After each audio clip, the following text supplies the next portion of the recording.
Magandang araw po at welcome back po sa channel. So dito po sa likod makikita nyo ang solar off-grid natin sa bahay. Dito po ang off-grid, dito naman ang on-grid na ginagamit natin. So ang gagawin po natin ngayon ay itong solar off-grid natin mga lods ay 2 taon na po natin ginagamit. So, importante na mayroon pong maintenance cleaning po ang isang mga gamit natin. Lalo na po kung may blower po nakalagay po sa loob. Kasi paano pag marumi na at saka mahina na umikot, nakaka-epekto yun sa function po sa isang system natin. Kaya ngayon, isi-share natin kung paano natin bubuksan yan at lilinisin sa loob ang Zamdon power inverter natin na off-grid. So, bago po natin bubuksan itong off-grid solar power inverter natin. So, meron po siyang 4 na screw po ito. 2 dito at saka 2 sa baba. Tapos dito sa tagiliran, meron 2 screw at meron din 2 screw. Ganon rin sa kabila. Pero bago natin yung tatanggalin, kailangan muna natin i-proper shutdown po ang Zamdon inverter natin. So, una natin gagawin, i-shut off muna natin yung power. So, shut off tayo sa power. Yan. So, automatic, makikita nyo yung indicator, naka-red kaagad po. Ibig sabihin dyan, nakaliyo po ang gamit natin. So, dati, naka-green yun. So, ngayon, naka-kulay red na. So, may indicator po tayo. Ibig sabihin doon, wala na.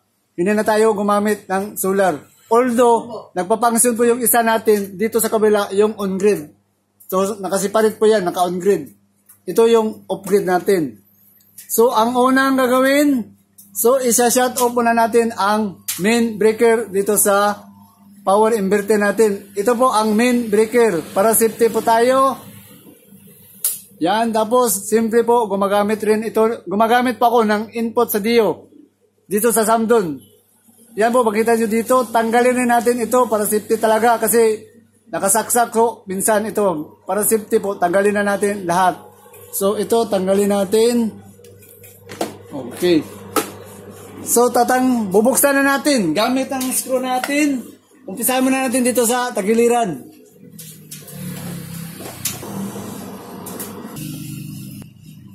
So, dandahan na natin buksan. So, may wire po naka-tapping doon. Kita ba? So, tatanggalin natin ito. Yan. So, sinilip ko ito mga lods. So, ito lang yung wire na nakita natin. So, yan po ang sa loob. Tapos, dito naman. So, ayan na po mga lods. Siguro, ilapit pa natin yung camera doon para medyo makita natin ng maayos yung laman sa loob. So, ayan po. Pagkikita nyo, ang toroidal. Nakita ko may kalakihan po ang toroidal. Compare doon sa iba na ginagamit na power inverter. Tapos, siguro ito yung current transformer. Tapos, dito po, nakalagay ang blower sa loob. Dito, may blower. Yan po, blower. Napaka-importante po ito. Dapat na malinis natin. Itong aluminum, dito na heatsink. Dito po, nakalagay sa giliran. Yung mga MOSFET po, mga loads. So, sa giliran. Tapos, dito sa kabila, yan, pakita ko na lang dito sa tagiliran. So, yan po ang nasa loob sa off-grid solar inverter natin na Zamdon. Tapos, medyo may kalakihan po yung capacitor. Tapos, sa tagiliran, yung MOSFET nakalagay dito. So, yun ang unang tatamaan dito sa blower. Yung blower natin, yung makita ba? Yan. So, super, hindi naman siya ganun kadumi. Sa 2 taon na natin ginamit ito. So, may kalakihan po yung mga wire na gamit. Yan. Tapos, yung black at saka yung red, yun ang supply natin sa 12 volts na gamit. So, tama-tama yung kalakihan sa wire. So, blower na tayo mga lods. So, hindi naman ganun kadumi talaga ito. Pero mas importante na mabloweran natin itong blower dito. Kasi ang blower, dito sa tagilar lalabas yung hangin at saka doon sa kabila. So, gamit tayo ng blower. Meron po akong blower. So, ang blower ko, ito po yung mga ginagamit ko dito. Pang maintenance ko po ito sa pisonit ko. Ito po ang gamit ko na hindi ganun kalakas. Itong tama-tama lang. Para hindi yung sobrang lakas. Kasi baka hindi natin may matagal po sa loob. So, ito, tamang-tama lang ito. So, ang gamit natin, ipa-plug ko muna po ito. Umpisa natin maglinis. So, yan, kita.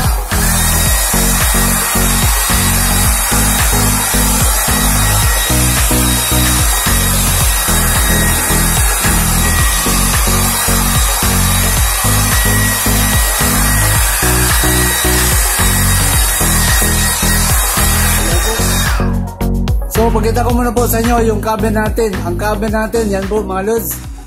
May butas po siya sa tagiliran. So, dito lalabas yung hangin sa blower. Kasi may kalakasan po ang blower sa Zamdon. So, dito sa tagiliran, ito may butas rin, lalabasan. Tapos yung nameplate. So, pakita ko na, malapit ko na lang para makita nyo. Yan. Yung nameplate natin, mga lods. So, naka 1 kilowatt lang ang gamit natin. So, battery input 12 volts. Kita ba? Tapos, ayan, battery type, lead acid o lithium po, pwede nyo gamitin. So, makita naman dito, yung easy charging current para sa battery natin, 15 ampere, adjustable po. Kung sakaling mag-charge ka ng battery, pwede po dito sa Zamdon. So, yun ang kagandahan sa Zamdon inverter kasi may sariling charger po sa battery. Tapos, dito sa loob, so, yan lang po ang nasa loob, yung sa LCD indicator natin. So, konting linis lang dito. Yan. So, lilinisin lang natin. So, yung dry lang na trapo ang ililinis natin ganyan mga lods. Yan.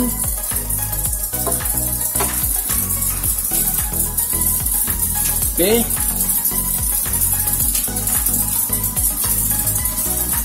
So, okay na. So, gagawin natin, pwede na natin itakip ito muli mga lods. So yan, yung tagiliran.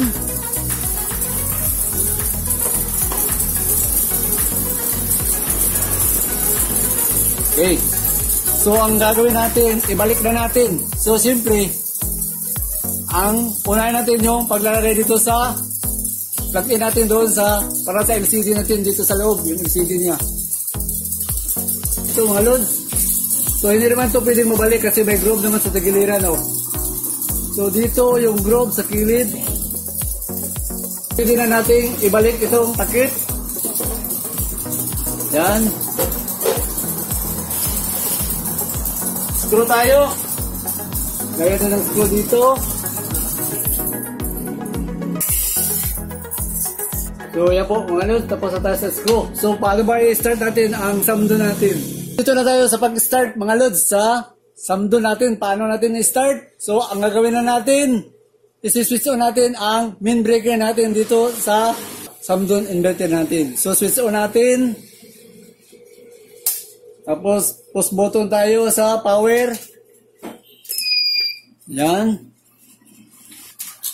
So, yan. Nag-start na po. Magkita dyan mga lods. So, counting ba yan? Kasi may time relay ang i-test natin. So, naka-green na siya. Ibig sabihin doon, solar na po ang gamit natin dito ngayon. Tapos, yung function niya dito. So, naka 12.9 po ang battery natin. 65% po ang gamit. So, marami po nagtatanong dito, paano bang i-direct o mag-charge po sa Zamdon? So, meron po tayong idagdag na idea dito sa Zamdon inverter natin. So, dito po sa mill plug na input dito sa Zamdon inverter natin, meron pong mga sikreto po dito. So, ang gagawin natin, isasaksak natin ito sa easy input. Titingnan natin kung anong mangyari, kung mag-charge ba ang Zamdon inverter natin.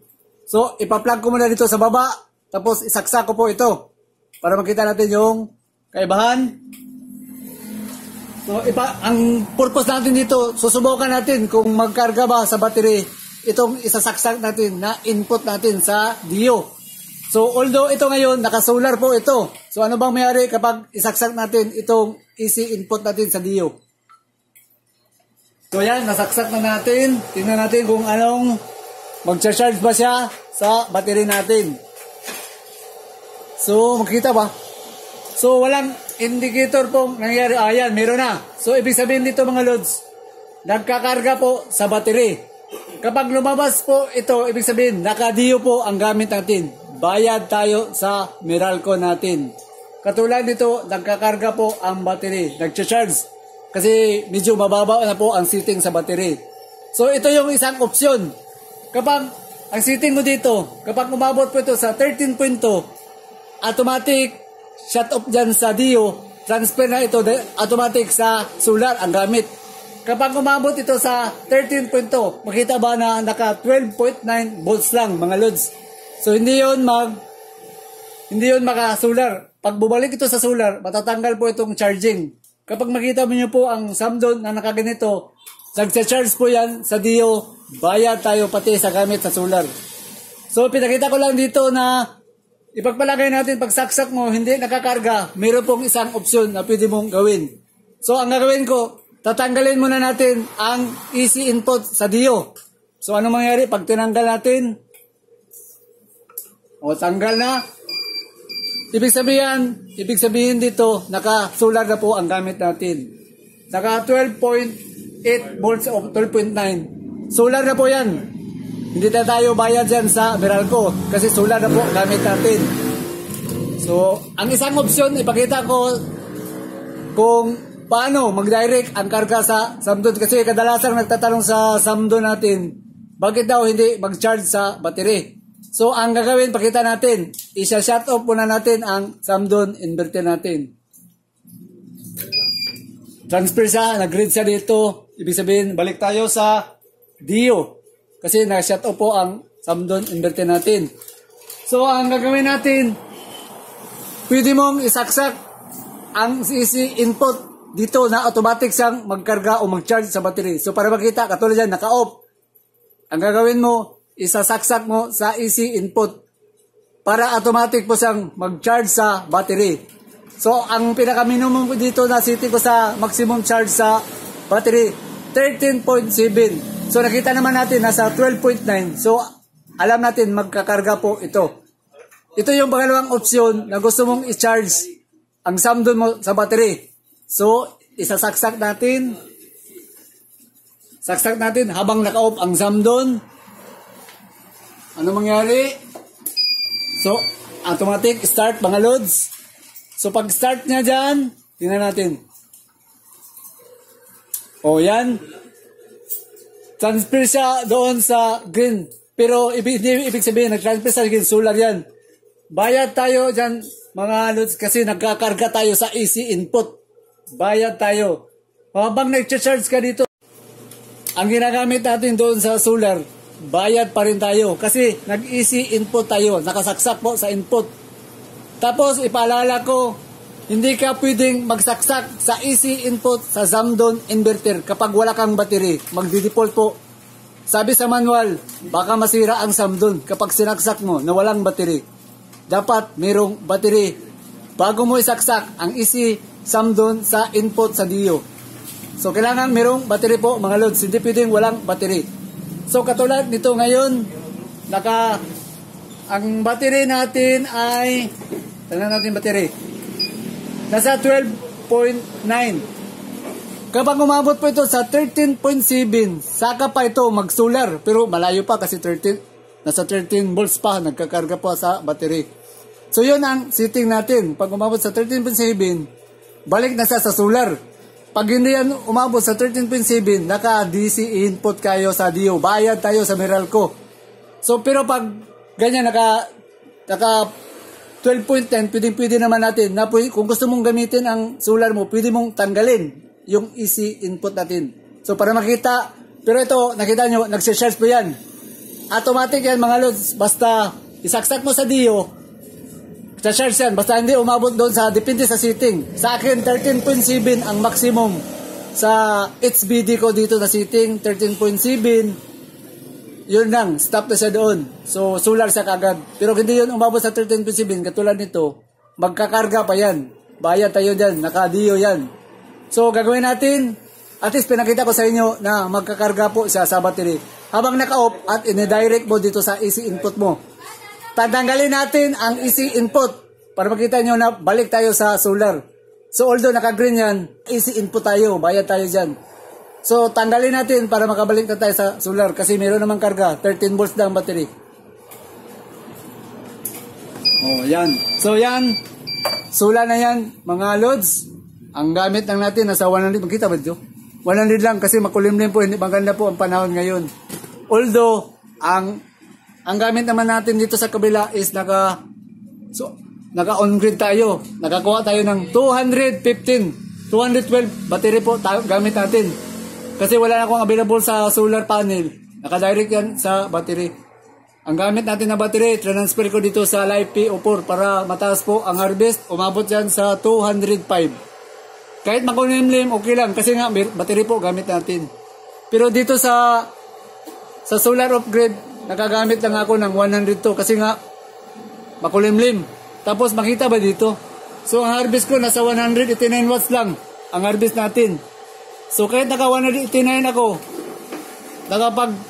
nakapag-harvest pa rin ako ng 210 watts. Minus yan sa meter reading kasi on grid. Pero ito, direct po ito. Nakadaan po ito sa solar off-grid inverter natin. Nakakuha lang tayo ng 110. So pero sulit pa rin mga lods. Kasi 191 ang watts pero naka-harvest ako ng 300 watts na gamit kasi tipid po ito sa battery. Yun ang nakita ko sa on-grid na gumagamit ng battery. Matipid po sa battery. Kung tutusin nga 198 lang ang harvest pero makita naman na naka 12.9 pa ang battery sa Live PO4. So pwede. Bago po tayo magpaalam, mayroong gusto pong magpa-shoutout po dito sa channel natin. So umpisa natin si Adrian Nabinsi from Sorsogon. Ito pa si June Baula, si Buboy Balaji from Oriental Mindoro. Ito pa si Sandrix Gruta from Bicol, Sorsogon. So, dagdag pa natin si Lulok Bautista from Surigao del Sur. Oy, may adlaw naman na sa Surigao del Sur.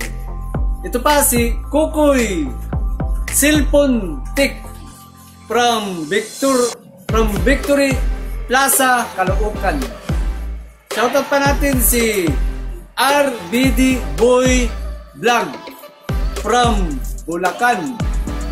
Ito pa si Michael Marcos. Mayroon pa tayong isa-shoutout pa si Dudo Barco from Taguig City. At saka ang huli natin si KSE Traveler. So idagdag pa natin, shoutout ko na rin po itong mga nag-share your blessing po sa channel. Si Rodil Daguhoy, si Barry Cañete, si Michael Amador, si Rafaelito Bayato, si Marvin Berlanga, ito pa si Don Kamote, si Jude Brian Percy Miranda, at saka si Binji de la Torre. Ang huli natin si Titing Pulalon. So sa mga kalods natin, huwag niyong kalimutan pong i-like at i-share at huwag niyong kalimutan mag-subscribe po sa channel natin.